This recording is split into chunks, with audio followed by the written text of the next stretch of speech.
সালামু আলাইকুম ওয়া রাহমাতুল্লাহ। পিডি মেজারমেন্টের আপনার প্রশ্ন আমাদের উত্তরে একটি নতুন পর্বে আপনাদেরকে স্বাগত। আজকে আমার সামনে প্রথম যে প্রশ্নটা আছে, প্রশ্নটা করেছেন পারভেজ সাহেব।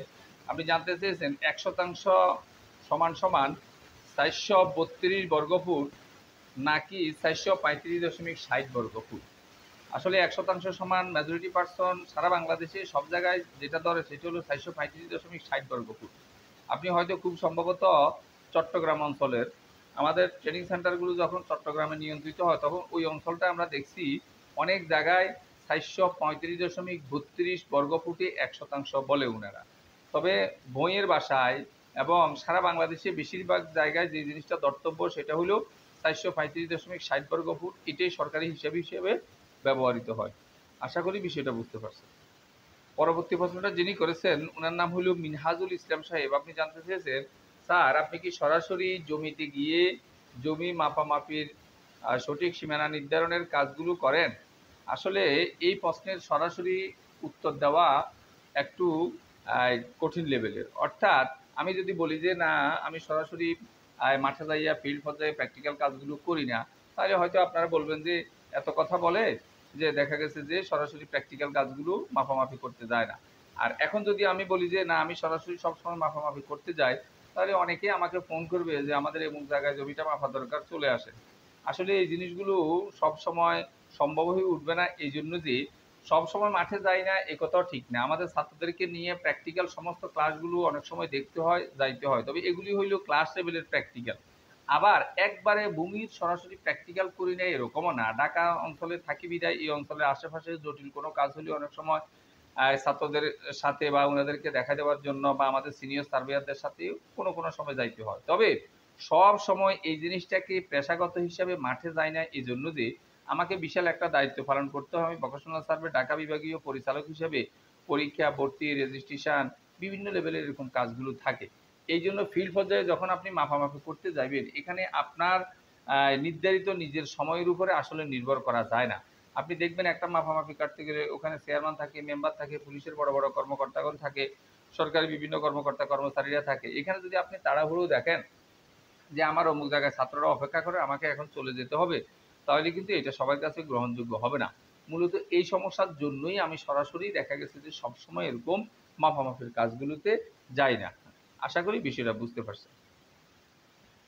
পরবর্তী প্রশ্নটা যিনি করেছেন উনার নাম হলো রুনা আক্তার সাহেব। আপনি জানতে চেয়েছেন আমাদের এলাকাতে মাটি কাটে গাড়ি হিসাবে, অর্থাৎ এক গাড়ি মাটি ৬০০, ৭৫০ এরকম। এখন আপনি তাহলে আমি কুয়া কিভাবে বুঝবো? আসলে যখন আপনি মাটি বেচাকিনি করবেন, যখন যদি গাড়ি হিসাবে হয়, তখন আপনাকে আর কুয়ার হিসাব করাই দরকার নেই। স্বাভাবিকভাবে এক গাড়ি মাটি অনেক সময় গাড়ি হিসাবে, পিকআপ হিসাবে এগুলির সাইজ অনুযায়ী ১০০ ফিট থাকে, ২০০ ফিট, হ্যাঁ? এরকম বিভিন্ন লেভেলের এত বড়, যদিও ফুট বলতেছি এগুলি ঘনফুট, এত ঘনফুট, এত ঘনফুট থাকে। আর এক ঝাড়ি উনারা আপনি যেটা বলছেন ৭০০, ৮০০ এরকমভাবে বিক্রি করবে। তখন আর কুয়ার হিসেবের দরকার হয় না। কুয়ার হিসেবের জন্য আমরা কমনভাবে আপনাদেরকে ধারণা দিয়েই দিছি। ধরুন এই পরিমাণ যদি মাটি হয়, দৈর্ঘ্যও ১০ ফিট, প্রস্থও ১০ ফিট, উচ্চতাও ১০ ফিট, তাহলে এই পরিমাণ মাটিকে বলবে ১ কুয়া। এখন আপনি দেখবেন আপনার একটা ট্রাকে কি পরিমাণ মাটি আসে। যে কতটা ট্রাকে মিলিয়ে ১ কুয়া মাটি আসতেছে। অর্থাৎ ১,০০০ হবে এরকম। আপনি যেখানে মাটির দামের কথা বলছেন যে কত মাটি আসে এরকম না। ধরেন ২০০ মাটি যদি আসে তখন ৫ গাড়ি আসলে আপনার ১ কুয়া হবে। আশা করি বিষয়টা বুঝতে পারছেন। পরবর্তী প্রশ্নটা যিনি করেছেন উনার নাম হলো দুর্জয় মুন্সী সাহেব। আপনি জানতে চেয়েছেন, স্যার আমার জায়গার উপর দিয়ে বিশাল রাস্তা গিয়েছে, কিন্তু আশেপাশের অন্য জমি আছে, তাহাদের জমি থেকে রাস্তার জন্য কোনো অংশ কেটে নেয় নাই। যেই রাস্তার জমি আমার পাশেই আমার সরকারি জমি হিসাবে আমার উপর দিয়ে গেছে, এটার সরকারের জমি গেছে কি যায় নাই? অর্থাৎ এর উপরে আপনার কাছে কোনো ডকুমেন্ট নাই বা বুঝতেও পারতেছেন না। আসলে যদি আপনারই জমি হয়, এখানে আপনার জন্য যেটা করা দরকার সেটা হলো রাস্তার সঠিক সীমানাটা নকশা ধরে বের করতে হবে। আর আপনাদের জমির সীমানাও ধরতে হবে। এটা ধরে আপনাকে সিদ্ধান্ত নিতে হবে রাস্তাটা আপনার জমির উপর দিয়ে হয়েছে কিনা। সরকার এমনি শুধু আপনাকে না জানাইয়া কোনো প্রকার আপনাকে দেখা গেছে যে রাস্তার জন্য বন্দোবস্ত না নিয়া, রাস্তার জন্য যেটা করে একোয়ার না করিয়া শুধু আপনার জমির উপর দিয়ে রাস্তা করে ফেলবে, বিষয়টা এরকম হয় না। এরকম যদি হয়ে ওঠে তখন আপনি এইসব কর্মকর্তাদের বিরুদ্ধে বা দেখা গেছে যে উনারা কাজ করবে উনাদের বিরুদ্ধে মামলা করতে পারেন। তখন আপনাকে সঠিক সীমানা করে সঠিক সিদ্ধান্ত দিয়ে দিবে। সরকার প্রয়োজনে আপনার জমি নিতে পারে। সেক্ষেত্রে হলে আপনাকে মূল্য দিয়ে আপনার থেকে অ্যাকোয়ার করে তখন নিবে। এটার জন্য আপনি ডিসি অফিসে যাবেন অথবা থানা পর্যায়ে, উপজেলা পর্যায়ে যে সেটেলমেন্ট অফিসগুলো আছে ওগুলোতে গিয়ে সঠিক সীমানা নির্দেশের চেষ্টা করবেন যে আপনার জমিটা আদৌ দখল করছে কি করে নাই। আপনার জমির অবস্থাটা হয়তো দেখা যাবে এরকম রাস্তার জায়গায় আছে, রাস্তার সাইড থেকে শুরু করে আপনার জমিটা পিছনে আছে। অন্য লোক আপনার জমি দখল করে আছে যাদেরকে সরাইয়া আরো অন্যদিকে নিতে হবে। এইজন্য আপনি আগে সীমানা নির্দেশের যেই নির্ধারণের যে ব্যাপারটা এটাকে সম্পূর্ণরূপে স্টাডি করে সঠিক সার্ভেয়ার দিয়ে আপনি আগে সীমানাটা ভালোভাবে নির্ধারণ করেন। আর যদি দেখেন যে সরকার নিয়েই নিছে কোনো প্রকার আপনাকে ক্ষতিপূরণ দেওয়া ছাড়া, তাহলে সরকারের বিরুদ্ধে আপনি মামলা করতে পারেন।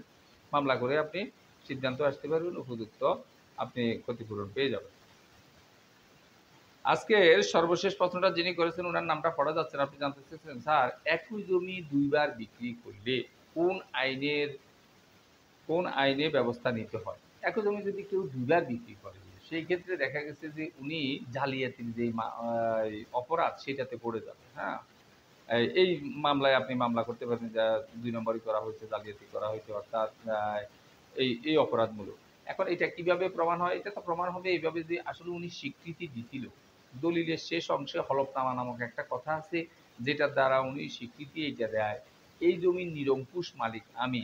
এটা কোনোভাবে রাষ্ট্রীয় সম্পদের মধ্যে পড়ে না। পূর্বে আমি কাহারও নিকট বেচা-বিক্রি, হ্যাঁ?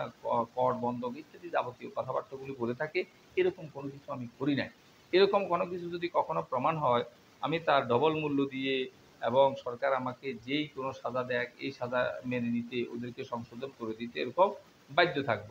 এইজন্য উনার বিরুদ্ধে আপনি এরকম চিটিং এর যে কেস বলে, হ্যাঁ? এই ধরনের কেস আপনি করতেই পারেন। আশা করি বিষয়টা বুঝতে পেরেছেন। কোনো অংশ না বুঝলে আবারও আমাদেরকে জিজ্ঞাসা করলে আমরা জবাব দেওয়ার চেষ্টা করব ইনশাআল্লাহ। ভিডিওটি ভালো লাগলে লাইক, কমেন্ট এবং শেয়ার করবেন। আমাদের ধারাবাহিক ভিডিওগুলো পাওয়ার জন্য চ্যানেলটাকে সাবস্ক্রাইব করবেন। এই আশাবাদ ব্যক্ত রেখে আমাদের আজকের প্রশ্নোত্তর পর্বটা এখানে শেষ করছি। আল্লাহ হাফেজ।